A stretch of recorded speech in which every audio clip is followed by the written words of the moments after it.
Good evening. Welcome to South Asia Newsline. I'm Gitasha Sharma. Here are the top stories we are tracking for you on Friday, the 14th of April. India demands copy of death sentence judgment of its citizen from Pakistan.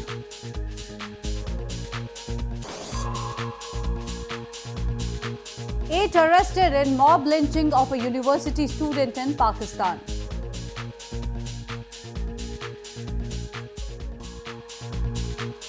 And upcoming biopic to portray Sachin Tendulkar's cricketing journey.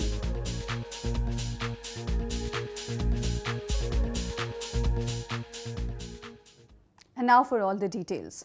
Indian High Commissioner Gautam Bambawale on Friday asked Pakistan to provide a copy of the charge sheet filed and the judgment given against Indian national Kulbhushan Jadhav. The Indian side conveyed that it will appeal the death sentence and is studying the Pakistan Army Act for the same. In a meeting with Pakistan Foreign Secretary, the Indian envoy sought consular access to Jadhav for the 14th time. However, Pakistan denied it, stating that since it is a case of espionage, consular access can't be granted, contrary to the Indian High Commission's claim that the same must be granted under international law. At least 35 Islamic State militants were killed in a bombing by the US military on Thursday, targeting the system of tunnels and caves used by Islamic State fighters to move around freely. Indian defense experts called the move as a warning message by the US administration to the Islamic State group.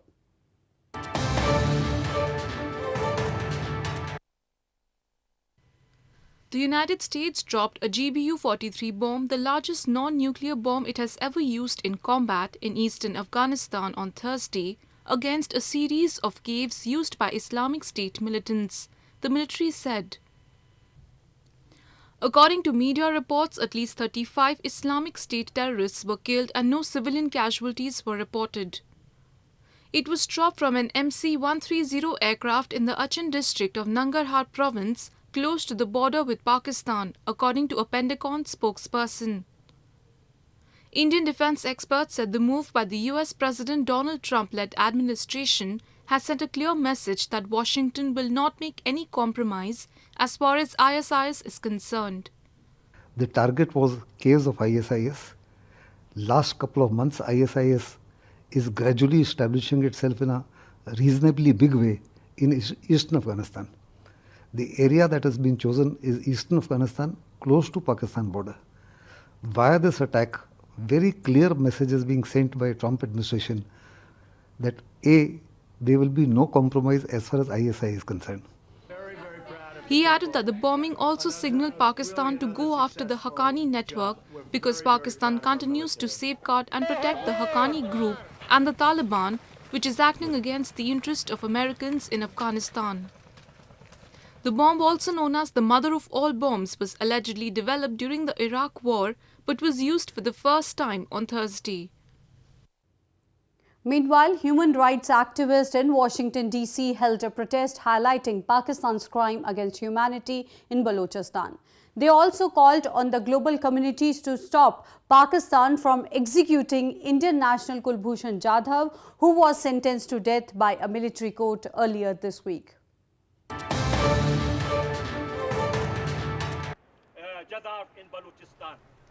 The pro-independence American Friends of Balochistan, or AFB, protested in Washington, D.C. on Thursday, highlighting the atrocities meted on the people of southwestern Balochistan by Pakistan. Protesters, including Baloch activists, condemned the death sentence to Kulbhushan Jadhav by a Pakistani military court. The court found Jadhav guilty on 2 counts of espionage and sentenced him to death, a claim strongly rejected by India. I condemn the Pakistan military for giving a death sentence in a military court. The time of military courts are over. It is a violation of international covenants to try someone in a military court. Protesters said that Pakistan is a state sponsoring terrorism and continues to terrorize Baloch people. Pakistan is a sham democracy where the military and the inter-services intelligence calls the shots. They are the real masters of Pakistan, and that is why Pakistan is in so much trouble today. India's Foreign Minister Sushma Swaraj on Tuesday issued a stern warning to Pakistan of consequences if the extreme step was taken. The Foreign Ministry on Thursday said that India has no information of Kulbhushan Jadhav's whereabouts. In news from Pakistan, police in Pakistan's northwestern Khyber Pakhtunkhwa province on Friday registered a first information report or FIR against members of a lynch mob. They brutally assaulted 2 university students, killing one over alleged blasphemy on Thursday.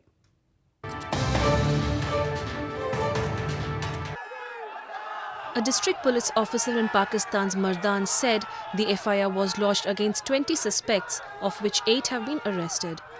According to police, on April 13th, Abdul Wali Khan University students, Mashal and Abdullah, were targeted by a violent mob on campus premises for allegedly publishing blasphemous content online. Mashal was killed while Abdullah was severely injured. Blasphemy is a highly sensitive topic in Muslim-majority Pakistan, and blasphemy cases are already marked by a worrying trend of unfair trials. Several have been killed over blasphemy allegations. The university campus has been shut down following the incident until further notice, and its hostels have been vacated to avoid further escalation of violence. Moving on to news from Nepal, United Democratic Madhesi Front, an alliance of Madhes-based political parties, on Friday called for a countrywide protest against the upcoming local level elections slated for May 14th. In a bait-and rally organized by the party, protesters condemned Nepal government's move of withdrawing the second Constitution Amendment Bill, which was registered on November 29th last year. Nepal early this week had registered a new bill to address the concerns of Madhes-based parties. However, the Madhes say the proposal does not concern their demands and vote to thwart the polls at all costs.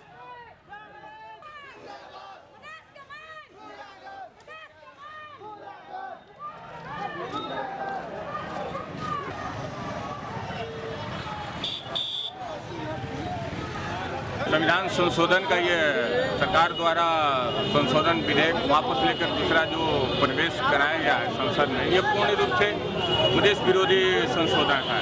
यह सिर्फ मधेसी दल को सरकार ने समय कील किया और खास करके यह नहीं चाह रहा है कि चुनाव का वातावरण बने और चुनाव हो। Moving on to news from Bangladesh, thousands of Bangladeshis thronged the streets of capital Dhaka to celebrate the Bengali New Year on Friday.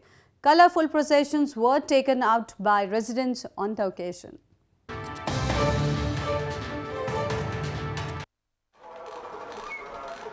Poila Boishakh celebrations are an integral part of Bengali culture. It marks the first day of the Bengali calendar. Old and young alike, clad in colourful clothes, danced and marched on the streets of Dhaka as they welcomed a new beginning.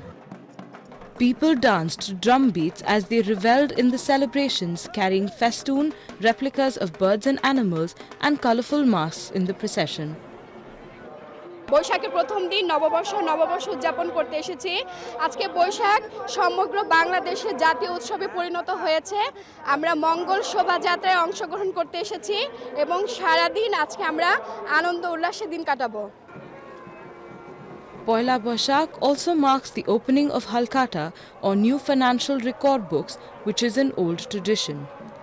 Mughal Emperor Akbar had introduced the Bengali calendar in 1556 in the Gregorian calendar to facilitate tax collection in the then Shubo Bangla, much of which is now in Bangladesh.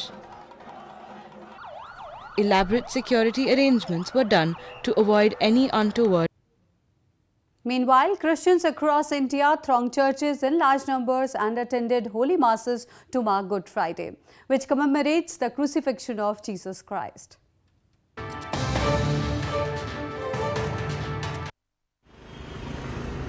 According to Christian theology, Good Friday is also called Holy Friday.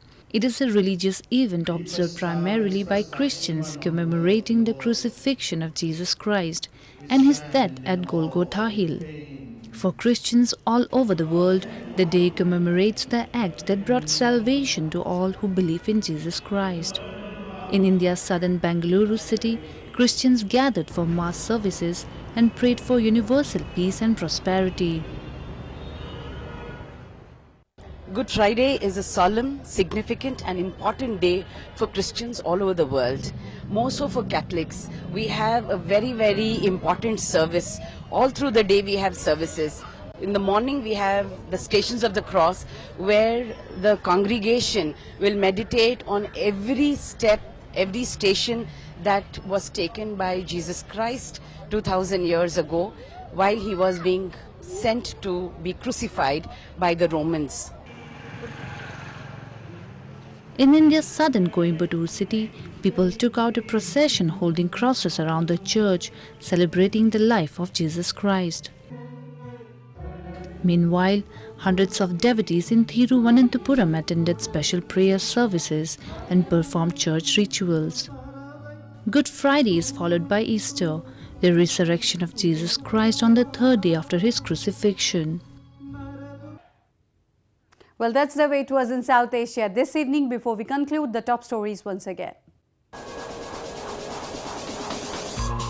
India demands copy of death sentence judgment of its citizen from Pakistan.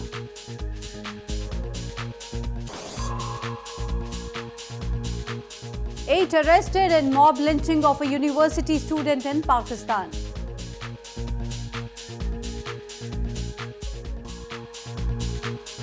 And upcoming biopic to portray Sachin Tendulkar's cricketing journey.